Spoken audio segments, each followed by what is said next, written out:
think we can call the meeting to order. And why don't we do a round of introductions? Joe, do you want to Sure. start with yourself and your Yeah. group? Great. I'm Joe Bertrand. I'm the chairman of the Permanent Building Committee. And we have a subcommittee of the Permanent Building Committee for the FF&E. And our members are Aaron, Hi, everyone. I'm Erin Demersion, also a member of the Permanent Building Committee. I've been on the committee for the last 2 years. Hi, everyone. Chrissy Gabriel. I'm the newest member of the committee. I want to say I've been on the committee for maybe 8 months now, and happy to be part of the FF&E subcommittee. Great. And Tim Baker, do you want to introduce yourself from the OPM side? You're muted, Tim Baker, left field project management. Great. And let's go to Amy next. Hi, Amy McLeod. I'm the principal at the high school. Great. And our consultants from Stafura, Lauren. Hi, Lauren O'Brien with Stafura Associates. We're the furniture, fixture, and equipment consultants. Emily. I'm also with Stafura. I'm Emily. Great. And then from SMMA, we have Phil Poinelli, educational planner. He was involved in the earliest stages and actually from day one. From day one, and he's very ill, so he's probably going to stay kind of incognito. And then Dave Fanuelli, architect, who's on site handling all matters construction for us. And then you all know me, Helen Fantini, project manager. So with that. and just for the record, there's a fourth member of the subcommittee, Jason Cohen, who was undergoing surgery for his shoulder today. Yes, so we will miss him today. So we'll try to take very good notes. Of course, we did share. He indicated he can also review the recording, so. Okay, and it is being recorded? Yes. Yes, it You got is. the message? Yes, it is. Okay, super. And Lynn just popped on, Lynn Stapleton with Left Field as well. All right. So first of all, we need to give a bit of an overview so y'all know where we're coming from and how we got here with respect to furniture, fixtures, and equipment. I understand this subcommittee is tasked with understanding and reviewing budgetary matters related to FF&E and technology. Technology is running on a slightly different time frame, and we were not quite ready to delve into the budget because there's still a number of questions that will get answered once the school, teachers and staff come back in the fall. So we're holding on that, but I think you'll find that there's enough material to keep us entertained on the FF&E side in any case. So with that, do we want to pull up the schedule? Sure.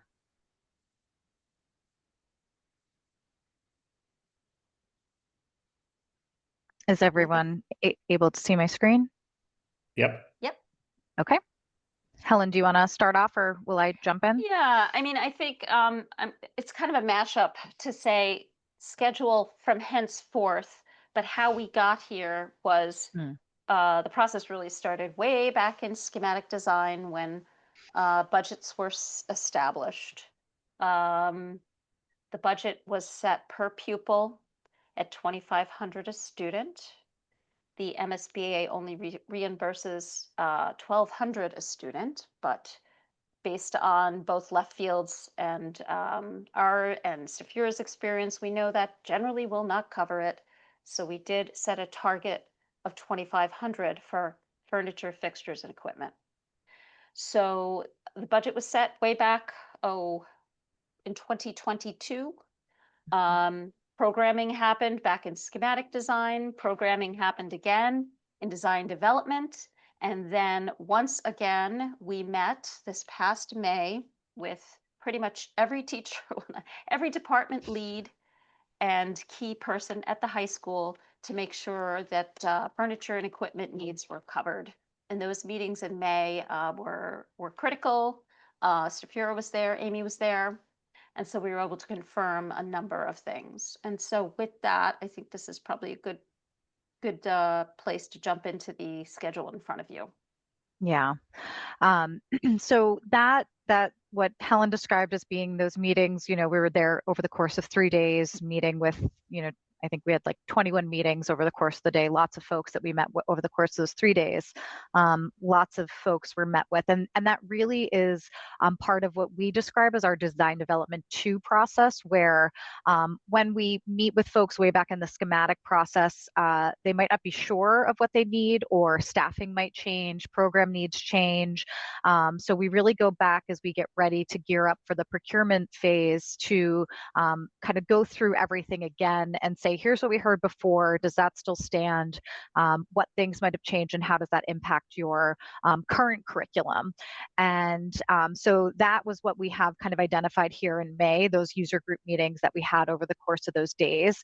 And now here we are in August, where over the May to August timeframe, what we've been doing is fine tuning all of that. So we took all that information that we heard at those design development 2 meetings related to furniture, but the major player in this is also related to equipment. So I always tend to describe our role as the loose items in the building that if you dumped it upside down, everything that would fall out of it is kind of what we're looking at. And so those equipment pieces supplement the curriculum.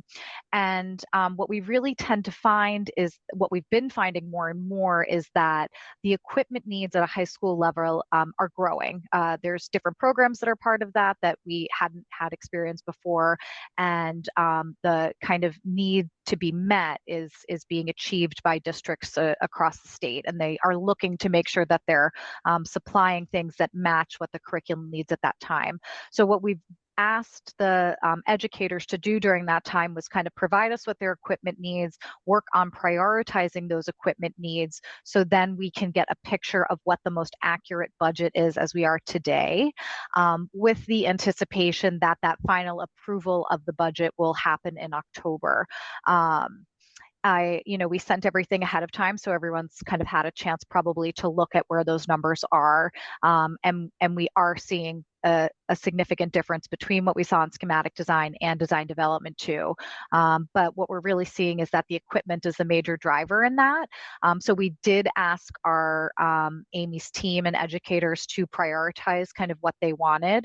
And so we do have the opportunity for cost savings related to how those things have been prioritized. Just at the outset, with a portion of folks who have made those priorities, it's about a $300,000 savings that we're talking about, which we talked about their potential for being more, because we think there's some areas where we could go back to them and say, let's take another look and go back to the equipment. So this is really driving the kind of conversation that gets us to our sit test, where we're bringing in furniture samples for educators, students, members of this committee, and the public building or the permanent building committee to come in and try the pieces that will end up in the school and see what those are and test them, and really have agency for the products that are going to be with them for many years to come.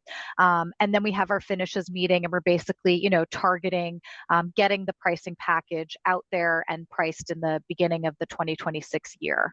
So that's really where we are in this process right now, to just kind of give an idea of why we've seen that change in where the budget has landed. It makes sense to review, just to kind of quickly take a look at the furniture, by space, not every single space, but again, the material that was sent ahead Yes. does kind of give a sense of types of furniture that are being evaluated for each user. Yeah, so let me go ahead and pull that up. I just realized that was the one. I didn't have open. The That's okay. one that I did not have, I had them all ready to go, as usual, but no good deeds. So if we just want to take a look at what's kind of happening in each of the spaces, we can just go through them quickly. We won't kind of settle on every space, but it also kind of highlights some of the changes that we've seen over the course of schematic design to now, with the nurses suite being one of them. Essentially, the nurses suite during schematic design was just one lump sum, or one space that we talked about containing a few different things. And then as the SMMA team got further into programming, further into their design development and construction document set, the suite really flushed out into a variety of different rooms that require different furniture in each of those spaces. So we have our resting cots, we have 2 nurses setups in this space, and then also the storage that they need in addition to the resting cots and in the exams rooms that the students will also be utilizing and need. For the custodial space, across the board for any of our projects, custodial tends to be one of the equipment heavy portions. They get this new school that also has new materials that they may not have had to clean before. So it tends to come with ride-on floor scrubbers, different types of vacuums that they might not have used before. So we usually see a significant number in equipment there, but their space tends really to be a utility space where they're storing and just touchdown spaces for them. For the media center, this was. Yep. Chrissy, yeah, there's Chrissy. Oh yeah, there's a hand up. Oh, sorry. Go ahead, Chrissy. Try not to interrupt. So just I'm trying to get up to speed here. The fabrics that you're showing, are those part of the selection process or no? No. Okay. No, We have. Don't worry. I should have prefaced with that. We have not gotten to that point yet. That's coming in November. Okay. So nothing that you see here, the finish does not mean anything. So pretend almost if they're all black and white. When we get to that point, what we do is we take all of the selections that the SMMA team has made for the architectural finishes, and we complement all of the furniture finishes to work within that. And then we also take, preference into consideration. If everyone on this call was like, we hate purple, we don't want to see it, we'll try really hard not to present you any purple. Thank you. Yeah. So our media center, our media center has a few different components to it as well.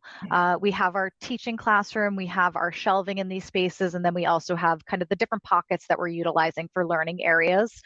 That also includes the makerspace and the Volpe archive. So we've carried certain numbers for both of those spaces as well. And makerspace is actually one that we saw a change in capacity, that they were hoping to have more seats in. So that was an area that we made some adjustments and adaptations for. Some of the furniture pieces in those spaces, some larger community study tables with a chair that usually tends to be a little bit different than the student chair that we'll look at in the other spaces. We tend to find that we want to have the media center feel a little bit different, like a special space. They're being, the media centers are evolving, and they're called media centers now instead of libraries. So that's one thing that's different, but really how students work within them and study within them changes. So we have a combination of study space, some more lounge furniture, and some sofas for pulling up laptop tables and things like that too as well, for some kind of variety in how students can use the media center. And this just highlights again kind of that teaching classroom area. Volpe archives. I know that we are talking about how we'll use that space, and we just have talked about some different chairs maybe that will supplement the table that's already within there. Makerspace, as I mentioned, we just have some simple furniture in there, really just tables, chairs, some nice durable tables, because those tend to be what would be a more messy space, that they would be wanting things that are easily cleaned and maintained. Business Lab was another one that the conversation really changed how they're utilizing the spaces between Business Lab and classroom. So we've opted for more collaborative tables in these spaces where students can huddle together and work on any type of kind of mock business opportunity that they might have. And the classroom we've really made to be more adaptive for long-term use for the students in the long term, where we're really now using training tables so that if another class had to use that space, it wasn't so restrictive that only Business Lab students could be using it. So we were really thinking about the long-term adaptability of each of the spaces. And Lauren, I'm just going to interject real quick here. So one of the things that's going to happen with, we keep saying it's a sit test. It's a sit test as well as a samples review. Yes. Meeting, or actually a time period that we'll reserve in October. So up in that top row of chairs, there's 2 styles of chairs. That's an example of where you're going to want to, gather feedback from the end users. Those are 2 different types of chairs. One has a sled base, one has four-legged or cantilever style versus a four-legged. So those are the kinds of things that are going to be sussed out when that sit test / sample review happens in October. Yeah. And the other important thing, just to kind of piggyback on what Helen is saying, is keeping up with the changing types of furniture. So the chair that is here on the right is a manufacturer that we use all the time. You may be familiar with KI, that they have a really long history in the education world. But they recently came out with this newer chair that has a little bit of flex to it, but it also has some sensory materials on the bottom of it. So it's really meeting the needs of the changing student populations. So students who might need a little bit of fidget, but it's not something that they need to be kind of moving continuously, but it allows, what they're showing is more research has shown that students who are allowed to do something like that tend to perform better. So we're also providing furniture that really meets the needs of student populations as they continue to evolve. Culinary arts was another one that actually during our meetings, simple types of furniture, there's not a whole lot going on, but they asked us to add some additional pieces during our programming, or our design development 2 meetings, I should say. In our career center, we're providing multi-use furniture that can easily be swapped around if they have students in there that they're giving or providing a lecture to, or if they do have professionals coming in from universities or colleges in the area, the tables can be moved around to be set up so that students can move through and gather information or talk with those representatives. For our general education classrooms, the consensus from the majority of the educators that we spoke with was that the trapezoid desks are preferred, and really they're interested in these as providing opportunities to create various groups that they can utilize throughout the course of the day. So we've shown some images that show different ways that they can utilize those desks as well. As I mentioned, a few different types of chairs that can be trialed. And then for the teacher furniture, really lightweight, light scale that really encourages educators to get up and move around the room. So we're also providing something like a lectern so that they can be mobile, can be moving in between student desks or student groups as they're teaching each section. Our language-based classroom, very similar setup to our general education classrooms, again, working on that flexibility for long-term. Medically fragile, this was when we spent some time talking about adding some separation to this mat area. So that was a change that we saw in these secondary meetings. And then School to Life and Strive, we saw the furniture options changing slightly. Before we had the room set up the same, and they asked us to set them up slightly differently. Similar furniture again to the general classrooms, but the apartment is really where we see the difference, where we provide them with different types of furniture to really hone in and use those skills that they'll be using as they transition out of the secondary education world. So some beds for practicing, maintaining a space, laundry, folding, having a living room set up. And then Strive has some more kind of head down, touch down areas for students to be able to do individual work, but still have that classroom set up. So that was definitely a change we saw at these last meetings.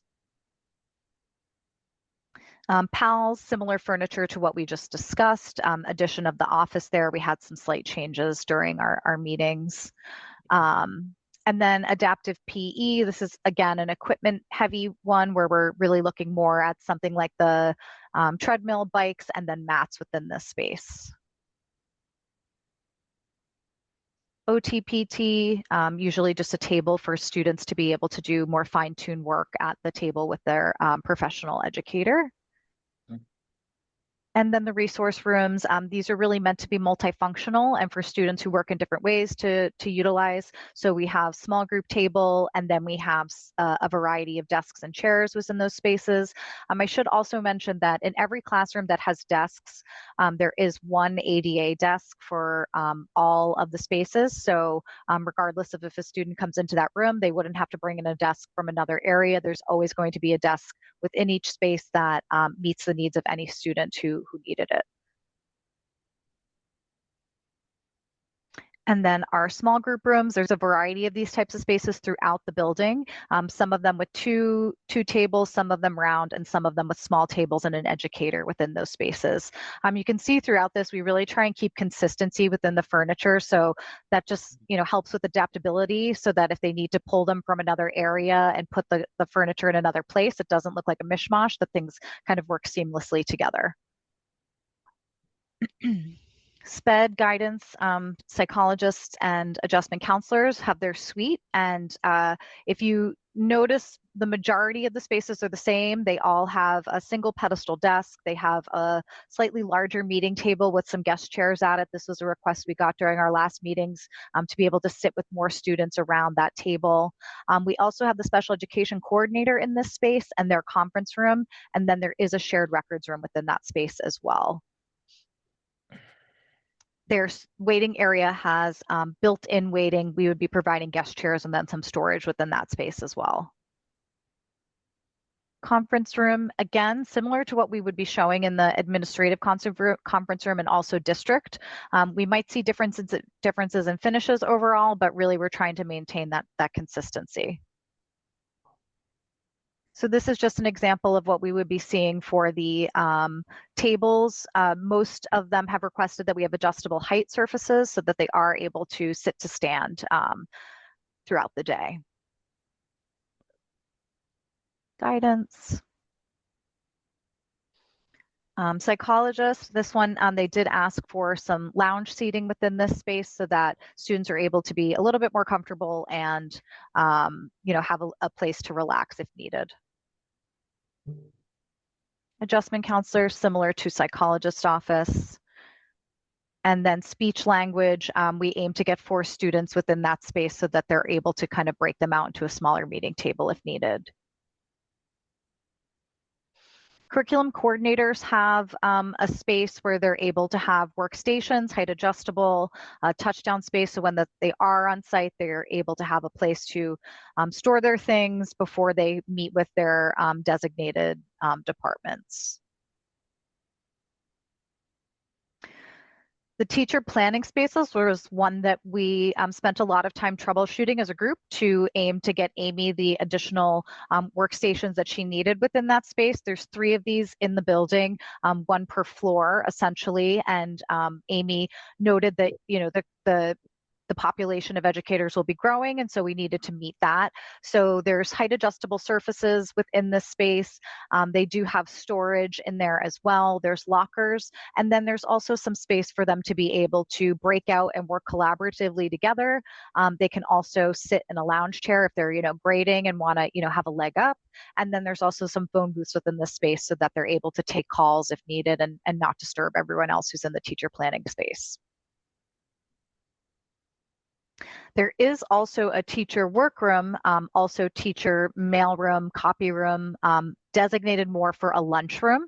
Amy was clear that we really don't want to have as much food happening in those teacher planning spaces, and that's really what this space is for. So more dining tables within this space. They do have lots of counter space to be able to touch down and make copies and prepare curriculum as well. ELL classroom, same furniture and chairs as general ed classrooms, but just a smaller quantity. Gym and Ox Gym, this is a equipment heavy portion. There's not too much to do in terms of furniture. It's more team chairs. They've requested 30 of those, and then they've kind of given us what they need for storage. And then the multi-purpose studio and fitness studio, very equipment heavy, obviously, in here, something that we've done across many high schools in the past. So something we're really familiar with, and we work well with quite a few vendors to make sure that those needs are met and that space requirements and circulation work well.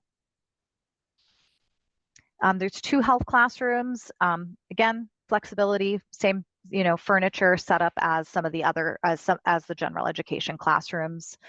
And then the instructor offices where we have 2 folks per office, simple pedestal desks in those. And then our athletics office and storage spaces, our AD and assistant AD are in there together. So we provide them some panel separation. And then all of the athletic storage just has some simple industrial shelving. Trainer space is set up with taping tables and then a desk for the trainer. Early education program is a space that's somewhat of a bonus space. So we've planned it with tables that can be multifunctional. They can be broken up into smaller groups, pulled together in larger groups, but also just, provide a different, learning environment based on what might be happening. And then our district offices, we have our open office plan, our conference room, and then our various district employees all in this space. They have their kitchen and printing area, and then our records room is here as well. These will also be adjustable height surfaces at the primary surface for those folks. And then open office will really be something that feels more of a kind of open workspace and designated with, filing between each of the folks, but really will feel nice and seamless and really built for that space.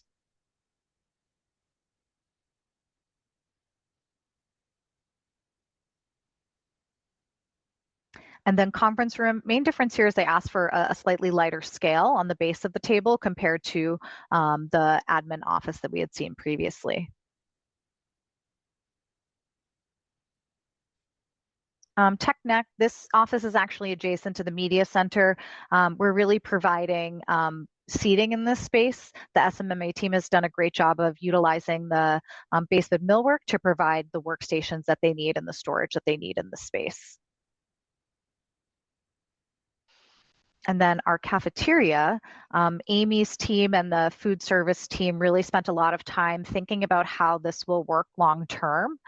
So we provided them with lots of different layouts that showed a variety of seating types and working to find the right balance between fixed seats, which is these type of button seats, versus loose seating. It's nice to have a variety within the space of loose to fixed, but the loose seating can sometimes be a cleaning nightmare for the facility staff. So what we did was we really presented a variety of layouts that showed how we can utilize both of those to make life a little bit easier while still providing a nice variety of seating types. Similar to our classrooms where we provide ADA seating, all of the fixed tables, the minimum is 5%, which will usually mean about 2 tables, so that if students do have a student group who's sitting at a table with fixed seats and they are utilizing a wheelchair, they can join their friends and they're not, they don't have to go to a different table rather than sit with them. Kitchen offices had some changes. We had to kind of work to adapt to add a little mobile unit for some staff who is part-time. We needed to make sure we were accommodating for printers. So that was some work we did during this DD2 phase with the SMMA team. Our science classrooms, all of these tables are provided in the casework package. So most of what we're providing is just going to be the stools and the teacher furniture within this space, but we still have to coordinate and make sure all those heights work well together. There was also a request to add in marker boards within those spaces. We heard from the science staff that they really like to pin things up, move things around the space, provide more kind of group learning and on-the-go learning in these spaces as well. Engineering classroom, similar table situation, but lots of marker boards in this. This is really to get students actively engaging and working on those marker boards as they're going through the course of the day. Our Fab Lab was one that we also spent some time really thinking about. They wanted to really increase the number of students that could be in that space just because of a safety concern. They can't just put a few students in that space and then leave them there. So we wanted to make sure we had the opportunity to get a whole class in there. So we did that by kind of modifying the types of furniture and removing, something like the teacher desk, since it's not really an owned classroom or space where a teacher would need a full desk. Computer labs, again, we have some breakout spaces and then some whiteboard space for students to be able to work in groups together. Power coordination in this space will be key, so we wanted to make sure that we kind of learned how many things we would need to be plugging in for those spaces. And then our admin area, looking at our conference space, we didn't make too many changes within these areas. We kind of designated how the records room would be used and made sure the furniture that was happening in there was what they needed, and then making sure that the secretaries have what they need at their spaces and we have the proper amounts of seats within those spaces as well. And then again, sit to stand desks within our administrative spaces as well. And then within the music program, so that encompasses our band, our stage, and then also our chorus and our MIDI Digi classroom. So band is really just the chairs and stands that are in there, and then they had a setup for keyboards within that space. Their storage area is mainly reserved for the band uniforms. So we have an inventory of all of that so that we can make sure that we're providing the proper storage, but then we also have storage in the hallway for the instruments as well. Chorus has a combination of seats and then also risers within the space. There's also mirrors here so that all of these things can be moved out of the way and they can provide instruction facing the mirrors for students who are in the choral program. And then our MIDI Digi Lab, providing furniture that supports the use of electronic keyboards, MIDI Digi programs, but that can also be used for music theory. So they tend to be a little bit larger, so keyboards can be moved aside if they're working on something else. Nothing too big in the director's office. And then the auditorium, we're really providing more support spaces. So having some seating within the sound booth control room, some, conductor's podium within the stage. And then we also have some ancillary spaces that require some furniture in there as well. The work stop and storage was one that we definitely heard the needs were different than we had during schematic design. So that one definitely changed a lot in terms of storage, the durability of the tables since they're creating sets, and making sure that, some work can be done here, but then they can also utilize some of the CTE spaces as well for updating what they need. 3 visual arts classrooms. We have a 3D classroom for ceramics work and then 2 2D classrooms.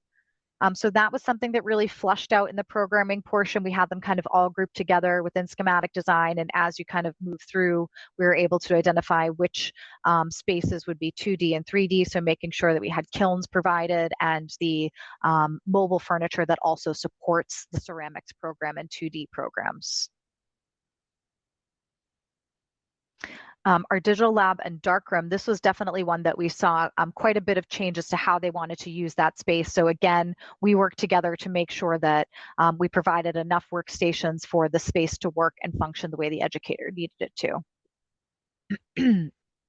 And then the Mac lab is exactly as it sounds, lots of computers in there. So making sure that we're utilizing good power within the surfaces so that students aren't having to crawl under the desk if there's a problem, and making sure that the educator can kind of see all the screens as they're walking around the space, and then some lay down space in the middle.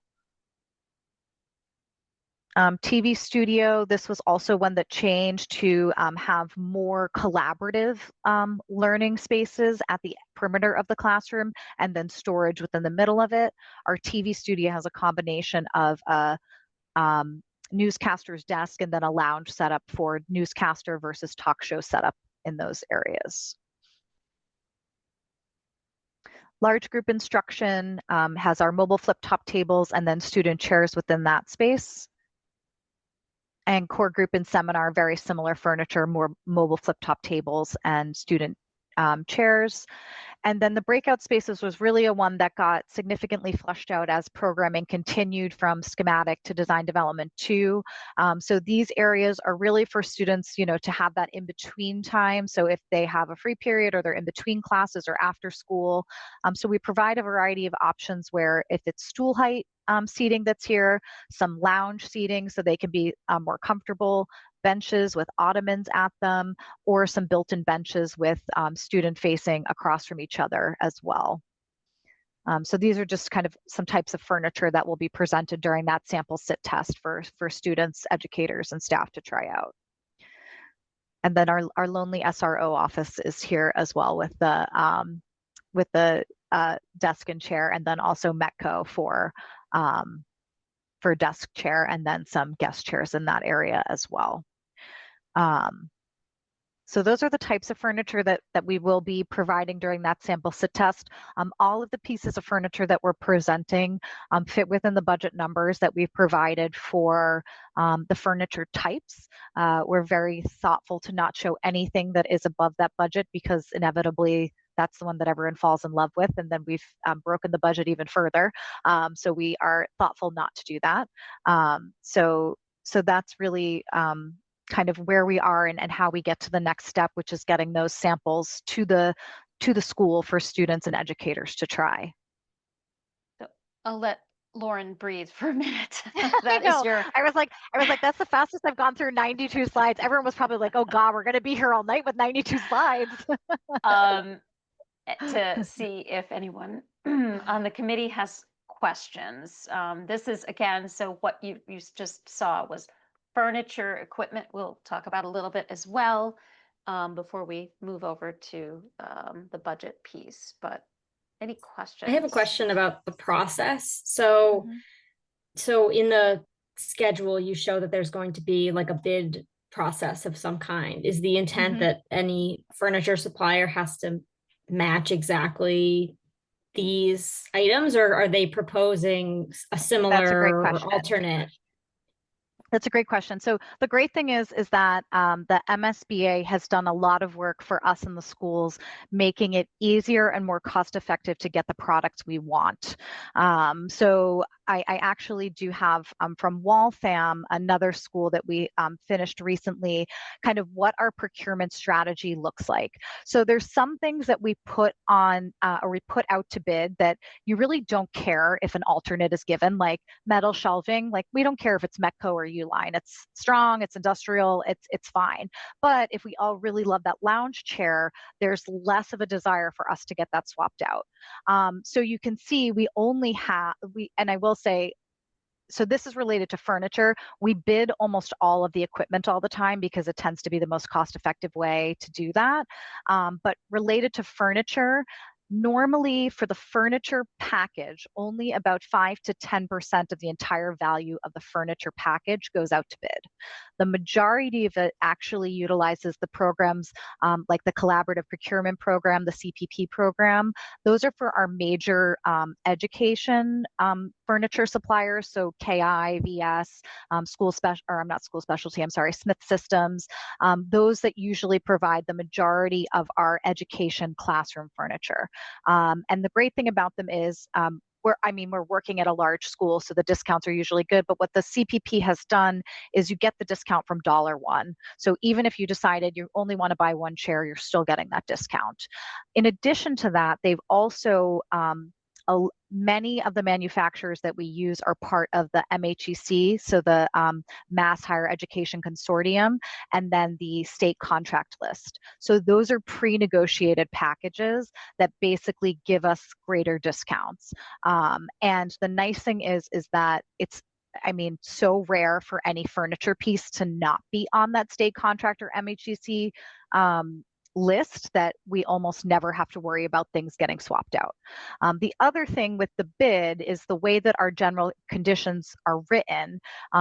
If there is a product that for some reason we all love and it's just not on MHEC or state contract, the way our general conditions is written is basically stating that you can throw out a product for any reason. By saying or equal, you can say, this doesn't meet the aesthetic that we were looking for. We don't feel like it's an equal product.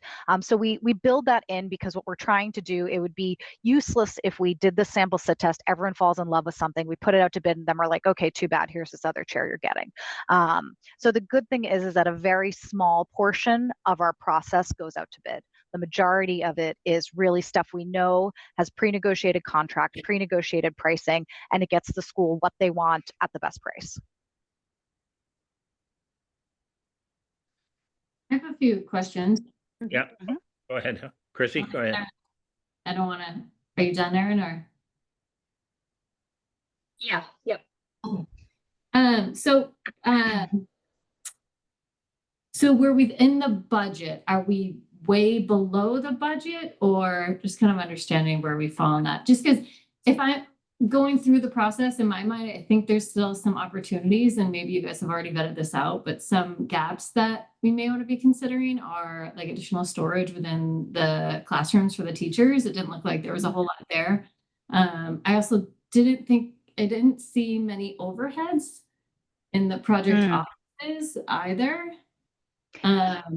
We didn't do overheads just because there's been an ask for adjustable height. So normally when we go to adjustable height, we avoid the overheads just because of the conflict between the monitors and also the overheads.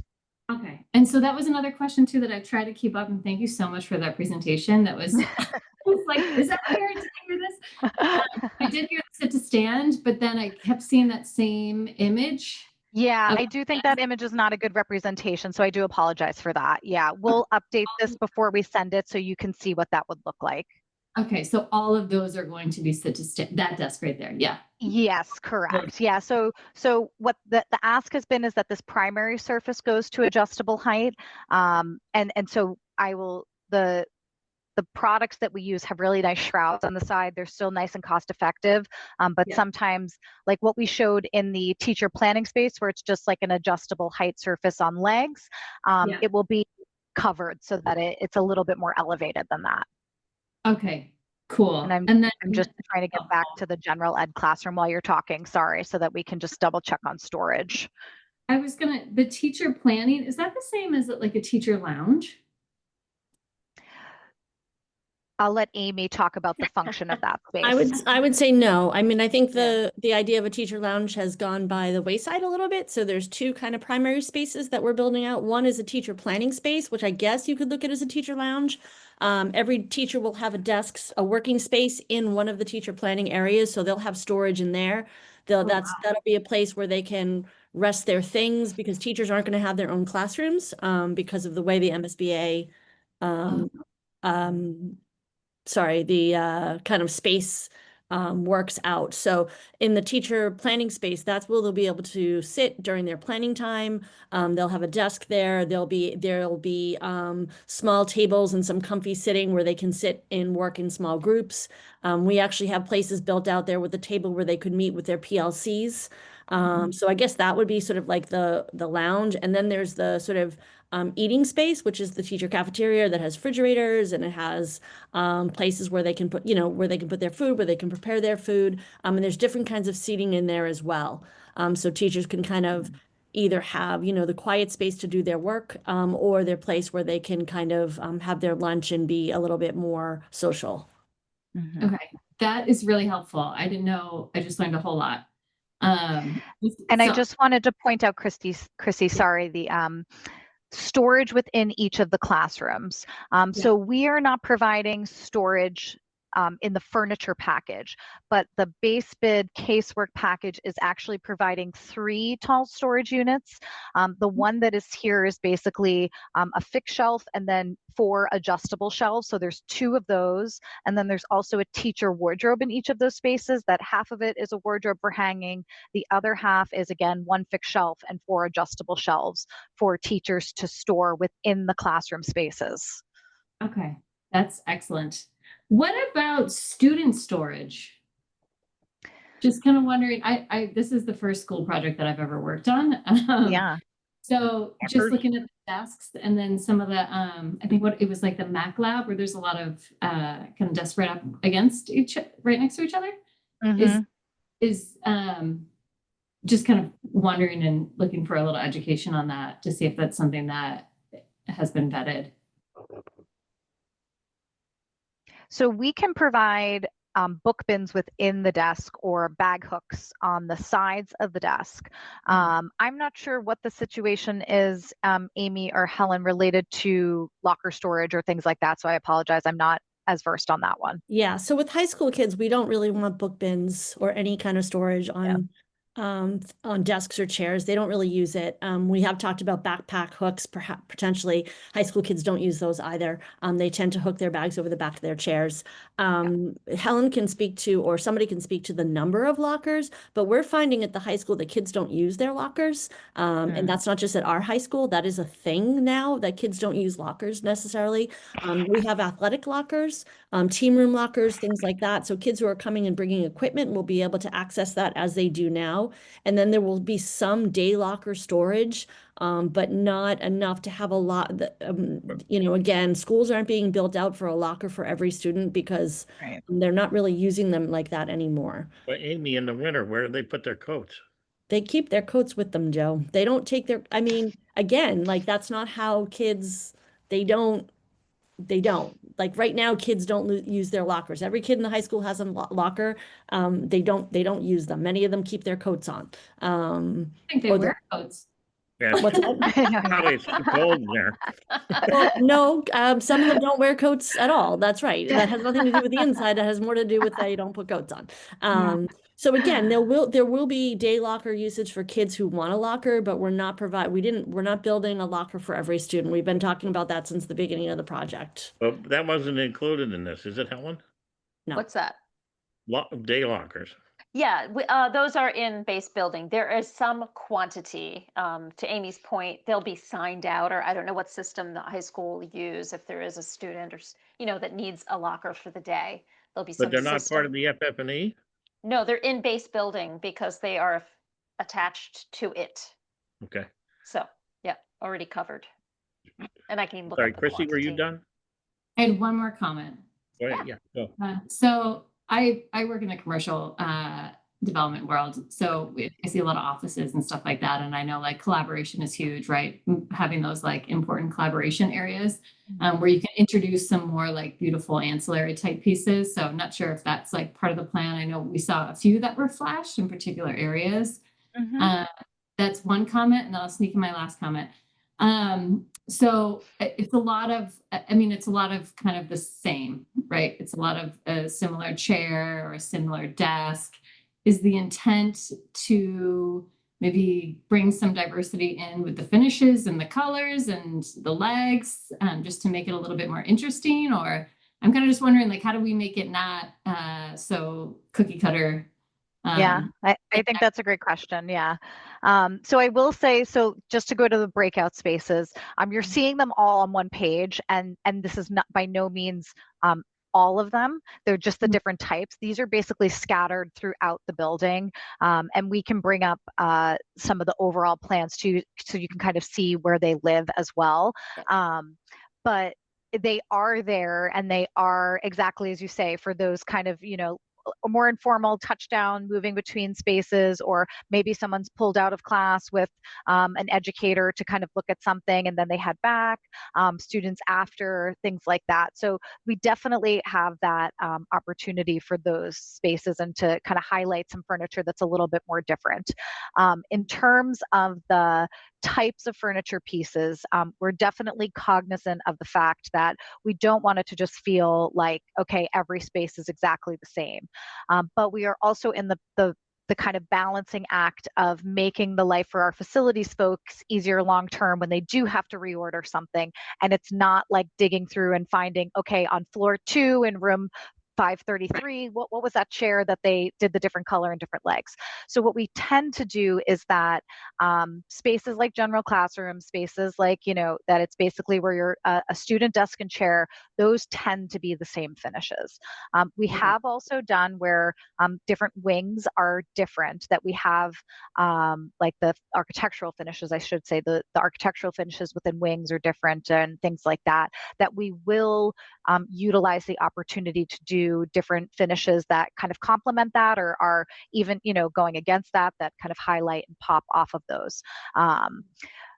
but I understand what you're saying. It's more about the kind of utility of needing to make things easier in the long term. So that's why we work really hard in those spaces like the media center, where it feels totally different.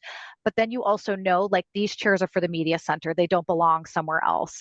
But we could also talk about exploring for things like the small group rooms or the resource rooms, where again, they're kind of specialty rooms that have their own function, a different function than general education classrooms, that maybe those are slightly different in terms of finish and type that we have in there. Does that make sense? We're kind of walking the line between giving something that's really interesting and unique by making sure that we're not driving Tim O'Brien crazy in 2 years when he has to, well, hopefully not 2 years, and but more, in 10 years. And Lauren, if I could speak to that a little bit too, is that like the idea of sizes of programs fluctuate greatly all the time. So the more uniform that we can be in some of these pieces and thinking about delineating space with, we've talked about colors and patterns on walls and different parts. I think to me that makes the building seem like it's going to be more useful down the road when things change, because inevitably we're building for something that we don't know what it will look like in 20 years. So that's my worry with the furniture, being able to flex between classrooms and things like that. The uniformity of it, actually, I agree, Chrissy, we don't want it to look boring, but I just want to be able to flex it as much as possible. It won't be me, it'll be somebody else. Flexing it as much as, thank goodness, someone down the road flexing it as much as possible. And I will say, Chrissy, I've never gotten to a finish meeting with my finishes laid out and someone's been like, this is boring. So I promise you, it's usually like an initial reaction of like, ooh, that pattern's really not my thing. So I promise you, when you see everything in front of you, I'll push you guys a little bit to something different for sure. Yeah. Love it. Yeah. It's definitely a balancing act. And I realize I should have shared the overall plans, because once you see how all the pieces and parts go together, I think that'll help when you see these breakout spaces sort of interspersed throughout the building. You know, seeing it come together is helpful. You just got the parts. Yeah. Presentation. Like I don't, the first school I've ever been a part of the design and all that. So it's an education process on my end as well. But I mean, it seems like you guys have incorporated some amazing feedback from the people who actually should be speaking up, right? So it looks great. Thank you. Are you ready to dive into the numbers? Wait Along a those minute, lines. yeah, Go ahead, second, Joe. Lauren. Sorry. And that's exactly one of the areas I was going to ask. Lauren, when you said right at the end there, this fits within the budget. The number that that was produced here that we looked at, the 5.312. Yeah, so when I was referring to that, I meant I was referring to the number for the individual piece that we were referring to. I know, believe me, Joe, I am very cognizant of the fact that the budget is much higher than the SD budget we talked about. So when I was saying that, I meant the budget number for the piece of furniture. Okay, so what we've seen so far, is that the equivalent of this sheet where it's 5,312,000? Yeah. Let's go to the before we do that, Ellen. You had mentioned that, Lauren, that you already had found some 300,000 in savings. I think it's appropriate for the committee to know what that is. And it's appropriate for Amy to know what that is, and to know if it may be, maybe for some reason somebody, you know, absolutely needs that or whatever. I just want to make sure that we don't that we see all options, no matter what the price to begin with. But we need to see every single option, and if you're cutting something, we want to know what you're cutting and why you're cutting it. Why you found savings here and savings there. I'm not saying I'm going to dispute them, because I like savings, but but we need to know, because I don't want to have something later on after this is done and someone says, well, I wanted X and I never got it because you know, this guy cut it. I have to know that. We have to know that as a committee. And we also have to know, and I think I have to stress greatly, once this is set, it is set. we're not going to have anybody come back a year after the fact and say, oh, I wanted X and Y. Mhm. That's not going to happen. Yeah. We can't have that happen. Yeah. So when I was referring to that cost savings, that is not reflected in the budget that we had sent to you the couple of days ago. We did some kind of pre-work asking the educators to prioritize their equipment items. And what we did was just a trial to see if we were to remove everything that was not a priority one so that they felt like was an absolute need, what would that cost savings be? So we did not make any cuts to the budget that we provided to you. That's basically saying like if they, everything that they asked for on those lists, that's what that is reflective of. If we did say we wanted to, we tried to kind of get ahead of it and say like, well, if what is a need and what is a want, and is there some wiggle room there? And we took those things that they felt like were less important and we said, well, what does that cost? And that was that 300,000 number. So we did not, we passed the number along to you, basically showing if we were to do it all in what they asked, that is what it would be. So the 5.3 is everything? Correct. Everything we know right now. I will say there are Correct. 2 departments or 3 where a little more work is needed. Athletics, as you know, Chip and Mike and I met last week. So there's probably going to be some adjustment there to that equipment budget. The arts, there may be a slight adjustment. And we never did get a solid list from SPED. So Amy and I are going to work with the SPED director. That's not going to be a big number, but I just want you to know that this is still a draft. The furniture is, we pretty much know. We know what fits. We know what the costs are. The equipment is the giant X factor. It's always a big variable. Mm-hmm. Okay, so I want to be clear because I'm not. Is the 5.3 including the 300,000 or Yes. the 300,000? Yes, it does. Yes. And have we identified and told the various parties what they're not going to get if we cut it out? Right. We have not, because we have not taken that step to say we're removing equipment from their scope. Exactly. Helen, is the athletic equipment is not in this 5.3? It is, but we know that, for instance, gymnastics equipment, there were some assumptions about reuse that I know that Chip and Mike were going to talk to the coach about. Right, you don't want to use something like that. It might be used when it's got like 2 or 3 more years left in it. No, Right. Exactly. Point in keeping that around, especially if they're doing gymnastics and safety. I would have gotten hurt on it, but not me. The other question I had, the auditorium seating is not part of this? No. Right, because it's fixed to the building, so that's part of base building. Are we going to be reviewing that? Let me check to see if we have a submittal on that. I don't know. Remember, Helen, there's something very important in that auditorium seating. Oh, I know, the nameplates. Yes, that has to be. Yep. I need to see that. Okay. Yep. I need to see the seats. I need to see the names. I need to see how it's going to be done. Yeah. Okay. Right. We'll make note. Yeah. And as you say, like in October, we're going to look at some of these things. Yeah, basic. Yep, go ahead. Looking at the thing, my gut reaction from the very first of this stuff is looking at. I'm an adjunct professor at Suffolk University, and if I had that lectern in front of me, I think I'd fall over. Yeah, I mean, it's meant to be light scale and lightweight, and that's also why we bring it for you to see, so then you can feel it, you can look at it, you can touch it, and then you might say like, this is too lightweight and we want something that's an alternate option that's a little heftier.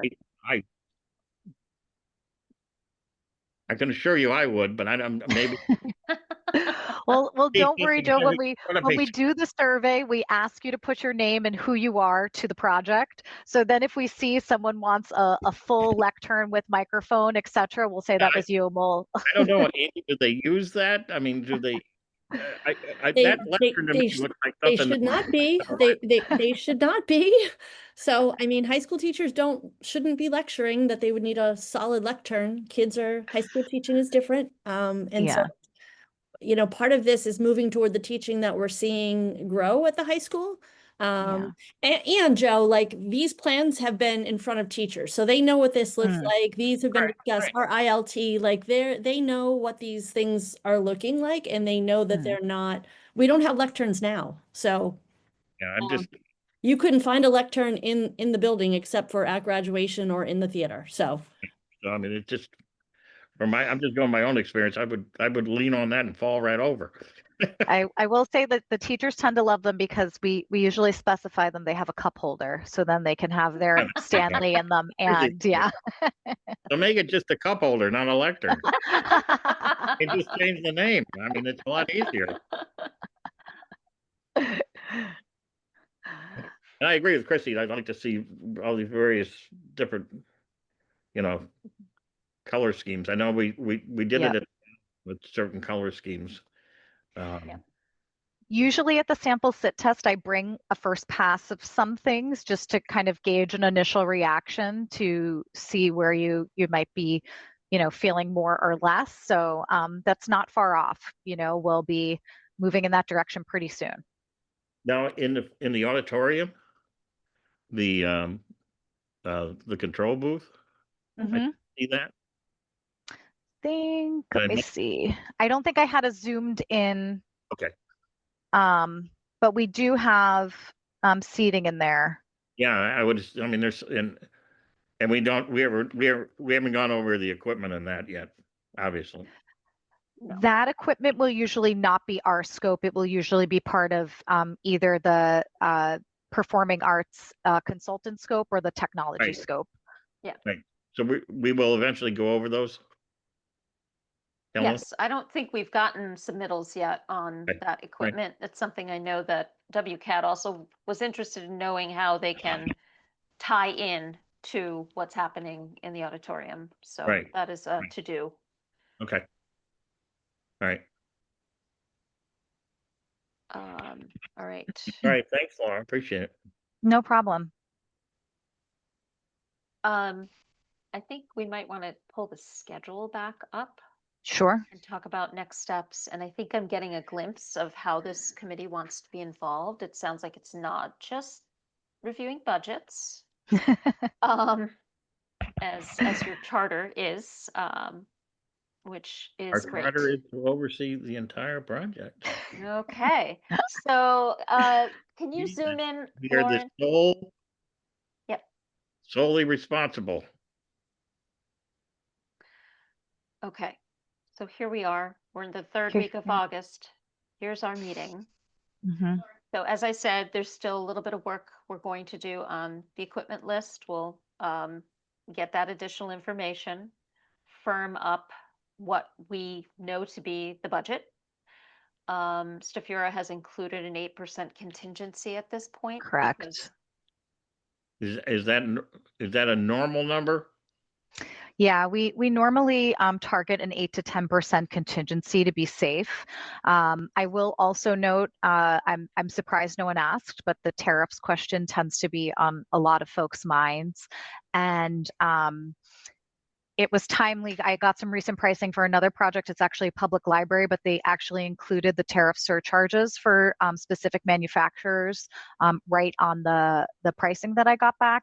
And it looks like for most manufacturers, the tariff range is about from 3 to 5%. So we are kind of working on capturing that as well as part of that contingency. So we also, I will say, as Emily and our team updated the budget, we use current pricing from projects that we've been getting. So we're able to adjust and tweak things if we did see, for some reason, someone made a big jump because of a tariff that we didn't realize. We've made those modifications, and it's something that we're addressing and thinking about as well. For my own purposes, from what I think of what's going down, I think you should increase the contingency to 10%. Okay. Just okay. Yep. The that person down there does more silly tariffs. I think that's a good call, Joe. Right.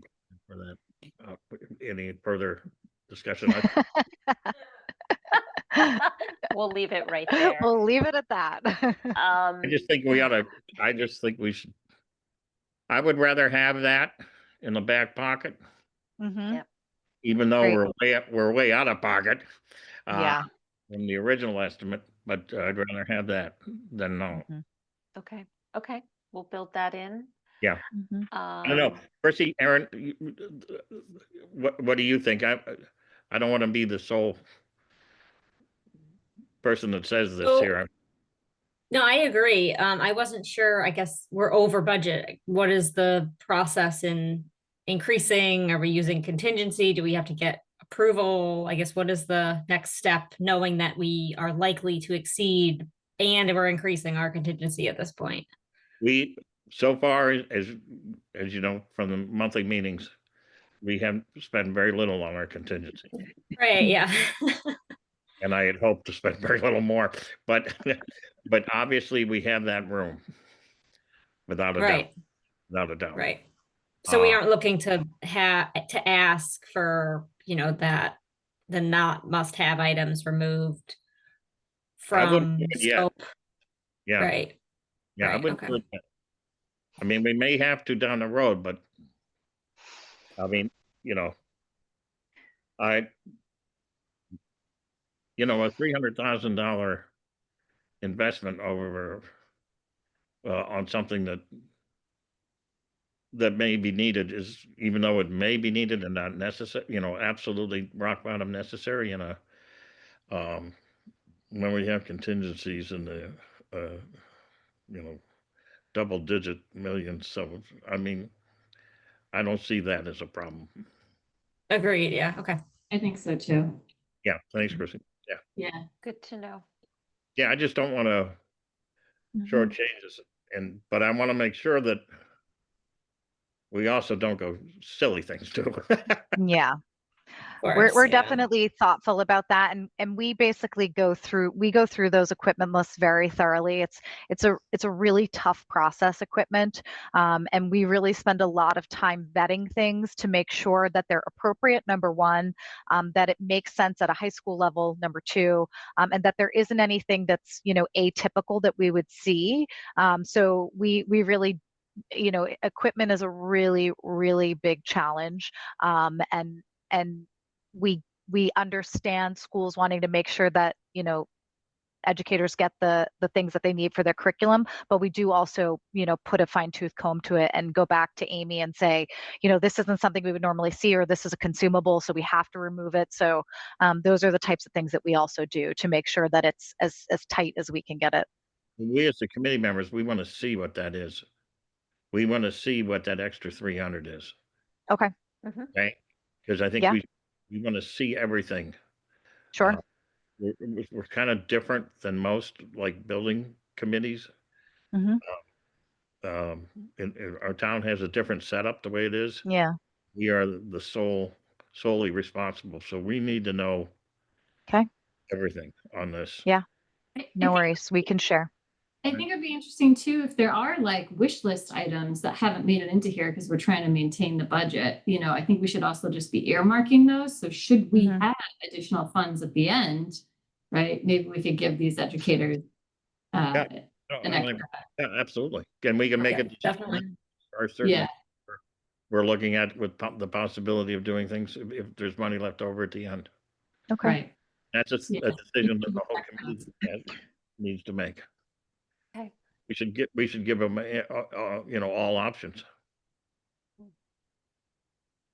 But once again, once this is set. They're not coming back. Right. Yes. So just so you know, during those 3 days of meetings in May, I mean, that was the ask, that you give us give us your list, and it will be approved, vetted by the PBC ultimately, right? So Yeah. we think we have it, with the exception of a few holes. Mhm. So we'll go ahead and continue to firm it up. The way that you will know which things could be eliminated that landed in that $300,000 bucket is if the priority is listed as 2, 3, 4, 5. Everything else is assumed to be 1 if it wasn't prioritized, or it actually has a 1 next to it. So we can certainly share all of that back up with you all. And on all of these, the whole thing of FF&E, MSBA only gives us $1,200 per student. Is that right? Yep. Yeah. All right, and that's That number was created in 2008 and it hasn't been touched since. brilliant. Yeah. So that's why and unfortunately they'd still tell people that, oh, we give 1,200, and they'll say something like, and most schools go to 1,800. And we're like, we haven't seen $1,800 in a Yeah. really, really, really long time. So unfortunately that messaging is somewhat broken as well. That's surprised. So essentially our money back is 1.2 million, right?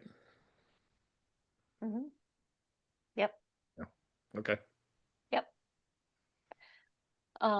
Okay, so next steps, we'll continue to do our work, get the budget firmed up a bit more. We've already talked to Amy about reserving space in the high school. Looks like we are targeting that second week in October. And I don't know, Lauren and Emily, how long are you typically able to retain those samples?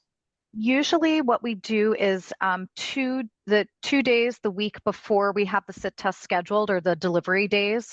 So what we'll usually ask Amy is that you provide us with a contact, the delivery location, and delivery times, because we don't want the person to just be on call all day. And usually in those 2 days they'll be dropping off to, usually we aim for about a classroom size space. And then we usually keep them there for at least a week. And then in the kind of 2 days the following week, they'll pick up. So again, you're not on call. So it's usually about 2 weeks you have the samples on site. So you're looking for the week of Columbus Day to drop off? I mean, yes, that's what we were kind of targeting. Okay. I mean, there's a little bit of wiggle if we do need it.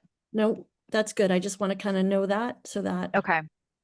And we're And then planning what to, we usually, oh, sorry, go ahead. We're planning to use that room that we meet in at the in the main office. Oh, great. Because we can clear that out, and it's not Perfect. it's not going to impact teaching. Great. We don't That's really a have perfect extra size. classrooms to use, so sadly. Right. Perfect. And so what we usually do is the Monday when things are dropped off, Emily or myself will come and we arrange everything. We put labels on everything, and the label has a QR code on it. And so you can basically tell students, educators, whoever, they can come and scan that QR code and sit in everything, see everything. And then we usually schedule a time to come for about 2 hours, so that if folks have questions and they want to chat with us, or if they have feedback they want to provide to Emily or I directly, then we're there for a couple hours as well. So we'll set that date in, I'll send Helen some days and times that might work for that as well. I think you should also schedule some time for the committee. Okay, great. We can do that. That's probably in the evening. Sure.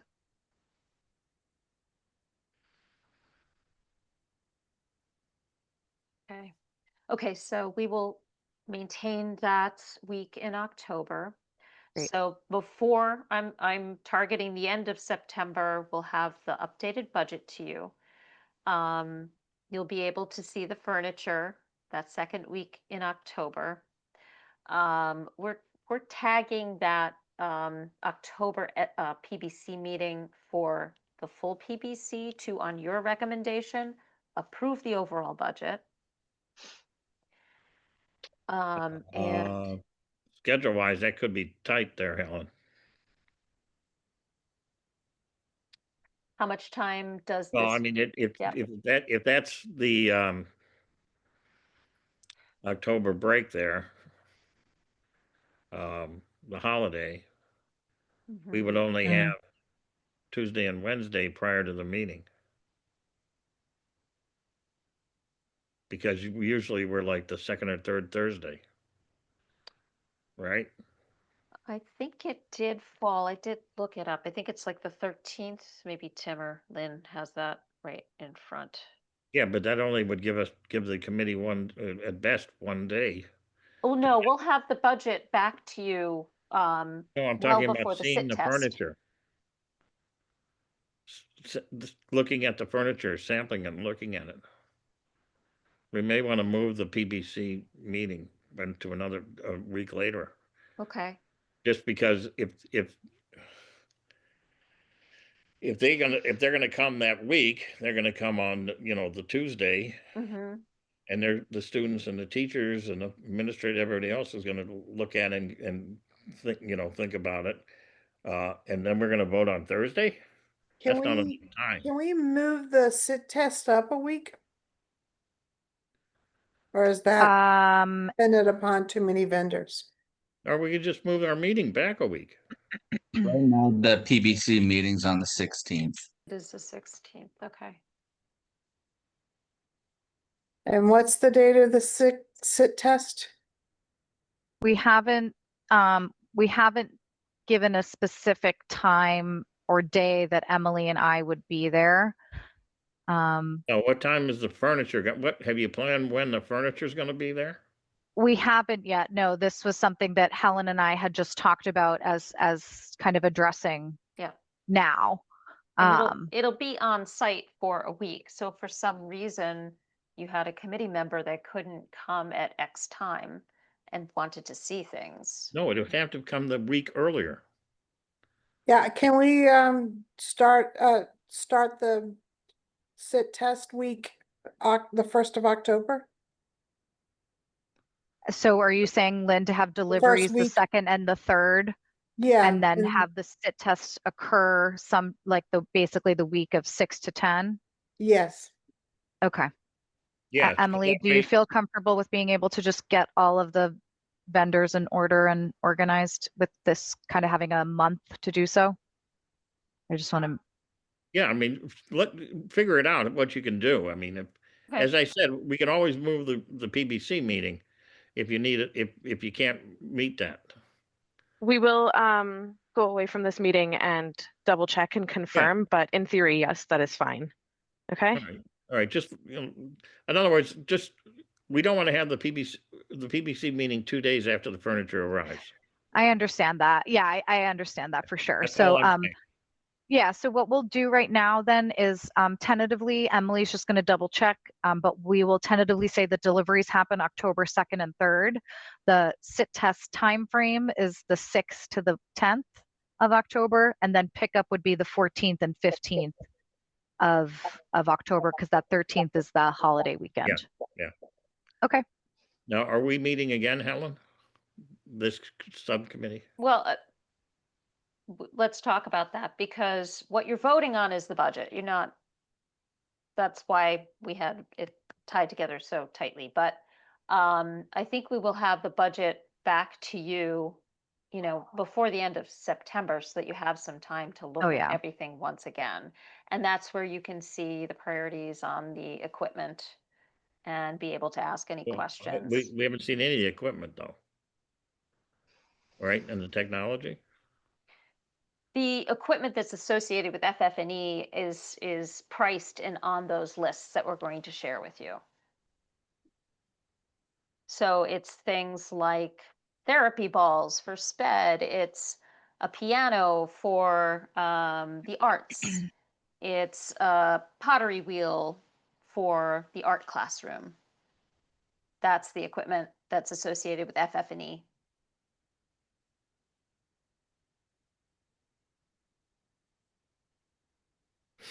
So you'll see the list, and every list has a link. See, right? Yeah, we don't bring in equipment to look at.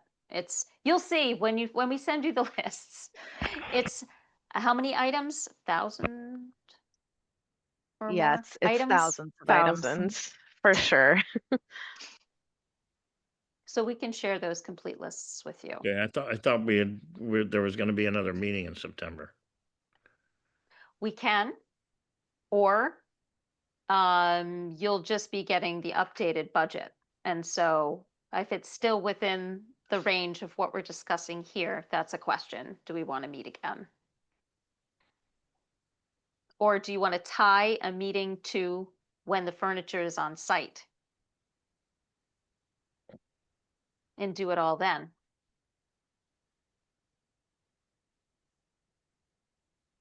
I don't know. Aaron, Chrissy, what are you thinking? Yeah, maybe the committee meeting is that October day that we're physically there looking at Yeah. the furniture. Okay. Unless we have a lot of questions on the revised budget, we can Right. schedule something if needed. Mhm. Joe, are you thinking that the sit test is going to change the furniture budget? Right. It shouldn't. No. Right. No, okay, all That's, right. yeah, Yes. that's, Yeah. Even like the finishes and stuff like that, the fabrics, so they'll Isn't have that- a price range that they'll show fabrics in that are within that price range. So we can change the Right. fabric, price doesn't change.